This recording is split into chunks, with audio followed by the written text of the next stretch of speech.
If you spend any time online, you know the feeling of chronic exhaustion. We are caught in a relentless loop of doom scrolling, sorting ourselves into strict political binaries, and performing constant outrage at our neighbors and peers. We often treat this friction as an inevitable side effect of human nature colliding with the internet. In reality, we are participating in a highly engineered system, the horizontal war. This table outlines the evolution of social control, specifically tracking the shift from centralized state monitoring to lateral peer-to-peer surveillance. Sociologists refer to this dynamic as responsibilization. It is a process where the burden of security and social boundaries is shifted away from the state and directly onto individuals. We have become unpaid sentinels, actively policing each other and even purchasing the technology to do it. This gamification of fear keeps ordinary people intensely divided along cultural and political lines.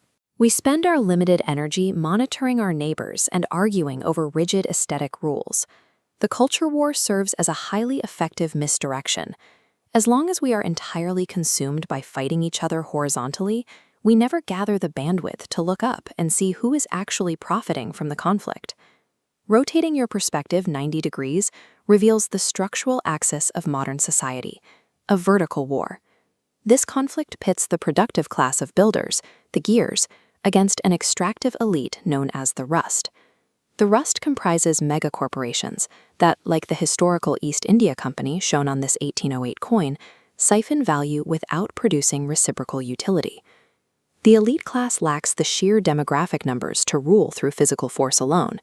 Instead, they rely on a psychological architecture known as the three-layered prison to systematically drain our cognitive bandwidth. Layer 1 is economic terror, driven by predatory extraction mechanisms. Institutions absorbing the housing market and unchecked inflation ensure that basic survival consumes 100% of a citizen's energy. Layer 2 is the Great Distraction, which circles back to that horizontal culture war. By engineering continuous digital outrage, the system executes a neural eviction, absorbing whatever fragmented attention you have left after paying rent.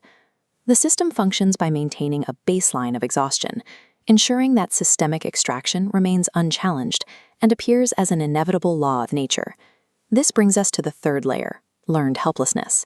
What happens when someone actually breaks through the exhaustion and tries to speak truth to power? This diagram masks the architecture of institutional homogenization. Systems defend against dissent through tone policing. Instead of addressing actual economic suffering, institutions filter complaints through this iron cage of homogenized decorum, invalidating them by attacking the speaker's emotional delivery. And if the tone is perfectly professional but the evidence is too damning, the rust deploys its ultimate modern shield, the liar's dividend. The liar's dividend is an active strategy where powerful actors no longer need to prove their innocence, as executives like Elon Musk have attempted. They simply invoke the mere existence of AI and deepfakes to dismiss authentic, highly damaging evidence of their own actions. Between the rigid demands of workplace decorum and the technological fog of the liar's dividend, the elites have built a fortress. Raw, objective truth from the working class simply cannot register on the institutional radar.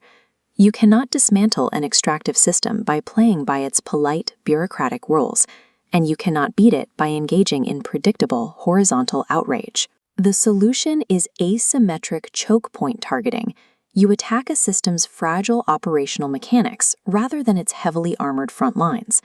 During the 1936 Flint sit-down strike, shown here, workers succeeded not by fighting 50 separate factories, but by holding the specific dies hostage. In the modern cognitive war, the critical dies are your predictable compliance and your predictable anger. The system requires you to act exactly as expected to keep the gears turning. The countermeasures are tactical frivolity and the absolute refusal to code switch. Using raw vernacular, absurdity, and subversive humor disarms the brain's alarms. It slips through rigid respectability filters, delivering its message directly into the mind. By wrapping heavy structural critiques in the aesthetics of low culture or humor, you force a cognitive reset.